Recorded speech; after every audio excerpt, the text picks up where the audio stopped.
লা লিগায় চলছে বার্সেলোনার জয়রথ। চলতি মৌসুমে খেলতে নামা লিগের সপ্তম ম্যাচে রবার্ট লেভানদোভস্কির একমাত্র গোলে গেতাফেকে হারিয়েছে স্প্যানিশ জায়ান্টরা। এই জয়ে 2017 সালের পর প্রথমবারের মতো লা লিগায় প্রথম 7 ম্যাচেই জয় নিয়ে মাঠ ছাড়ল কাতালান ক্লাবটি। ঘরের মাঠে নিজেদের গুছিয়ে নিতে একটু সময় নেয় বার্সা, তবে লিড নিতে দেরি করেনি বেশিক্ষণ। ম্যাচের 19 মিনিটে জুলকন্দের ক্রসে গেতাফে গোলরক্ষক দাভিদ সরিয়া বলের নিয়ন্ত্রণ নিতে ব্যর্থ হলে অনায়াসেই জাল খুঁজে নেন পোলিশ স্ট্রাইকার লেভানদোভস্কি। চলতি আসরে এটি তার সপ্তম গোল। প্রথমার্ধে আরো ব্যবধান বাড়াতে পারত বার্সা, তবে লামিনে ইয়ামাল, রাফিনিয়ারা সেটা করতে হয়েছেন ব্যর্থ। অবশ্য শেষ দিকে বার্সেলোনাকে চাপে রেখেছিল গেতাফে, কিন্তু যোগ করার সময়ও সহজ সুযোগ হাতছাড়া করায় পয়েন্ট হারাতে হয়েছে সফরকারীদের। লিগে 7 ম্যাচে টানা সপ্তম জয় 21 পয়েন্ট নিয়ে টেবিলের শীর্ষে রয়েছে বার্সেলোনার। আসলে তৃতীয় হারের স্বাদ পাওয়া গেতাফের পয়েন্ট মাত্র 4।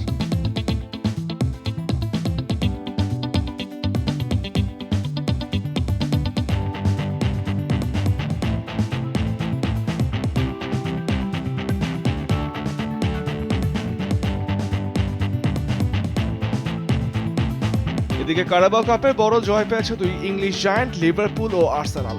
তৃতীয় রাউন্ডের ম্যাচে দুই দলই কাকতালীয়ভাবে ম্যাচ জিতেছে 5-1 গোলের ব্যবধানে।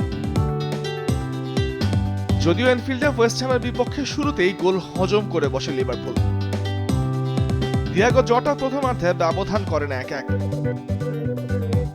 ম্যাচের বাকি সময়ে জটা নিজের জোড়া গোল তুলে নেন। এরপর অলরেডদের হয়ে মো সালাহ, এখতিয়ার, গাকপো ম্যাচের অতিরিক্ত সময় নিজের জোড়া গোল পূর্ণ করে 5-1 গোলের জয় নিয়ে মাঠ ছাড়ে লিভারপুল।